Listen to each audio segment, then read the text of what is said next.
I've got that big interview today. You will be fine. It will be a piece of cake. Oh wait, there's a cake involved? Do I bring a cake to the interview? What kind of cake says hire me? Cheesecake? Carrot? Is this a test? No cake. It just means the interview will be easy. And if things feel a bit tense at the start, just say something light to break the ice. Wait, ice? Are they going to test how I handle emergencies? What kind of interview is this? Relax.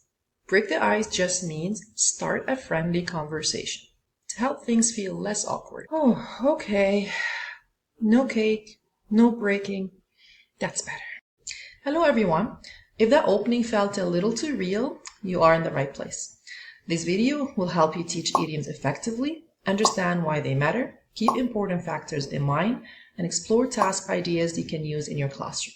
So let's jump in. Idioms are interesting because their meaning can be easily guessed just by looking at the individual words. When phrases like piece of cake or break the ice showed up a moment ago, things got a little confusing. Exactly the kind of confusion our students often face, as these idioms don't make sense if they take them literally. As O'Reilly beautifully puts it, it's essentially the verbal equivalent of using the wrong math formula, but still getting the correct answer. That's what makes them so engaging to teach. There is always a surprise hidden in the phrase. So, why teach idioms? Well, first because idioms are everywhere in our daily conversations. You just can't escape them. Idioms also say a lot with just a few words, which makes them super useful in different situations.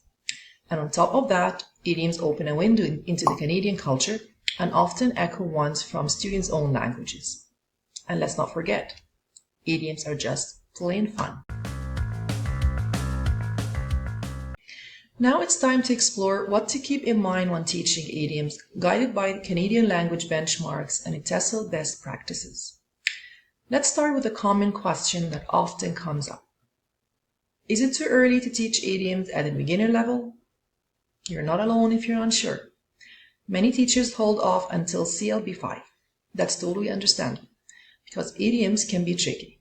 That said, eating in with a few simple ones earlier can help students build confidence. For example, an idiom like, the ball is in the court, can be illustrated easily with a tennis ball landing on one side of the court. Now let's turn to the second consideration.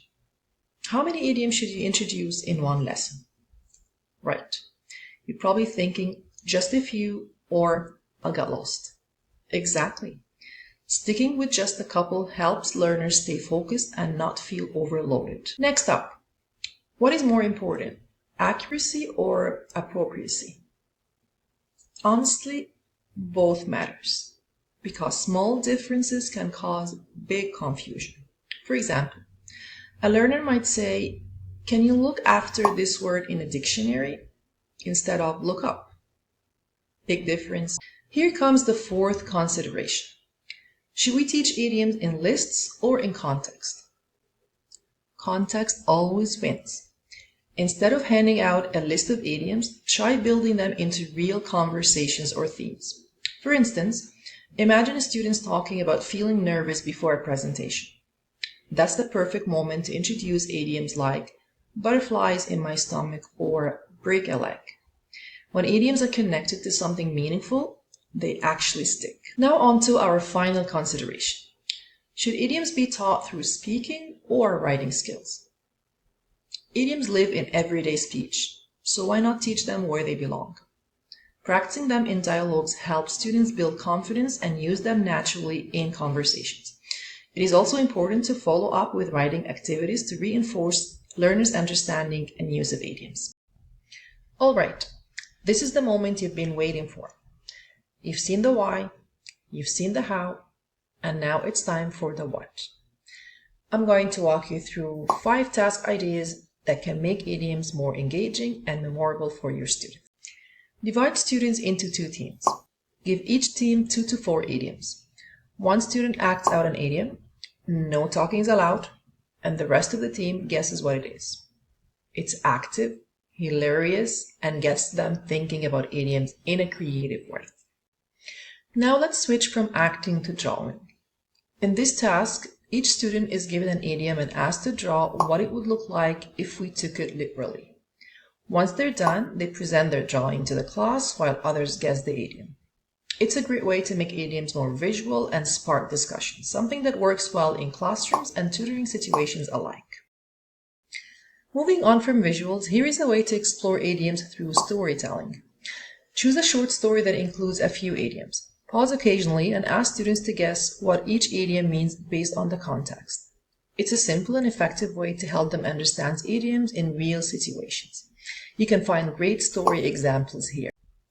Here is another engaging way to work with idioms in context. Have students work in pairs or small groups to act out role-play scenarios that include idioms. It's a fun, interactive way to help them feel more confident using idioms. And finally, let's bring in something authentic. TV shows like Friends are packed with idioms, which help students see how they're used in everyday speech. Let's watch a short clip from Friends where idioms come alive. Joey, it's Estelle. I'm sure you're wondering why I didn't get you an audition for that TV movie. Yeah, actually I am. I guess I dropped the ball there. And that's a simple way to make idioms more real and relatable. That brings us to the end of the Teaching Idiom video. We appreciate you watching and encourage you to explore our other videos for more insights on Alberta Roots offerings. We hope you found this video informative and thank you for your time.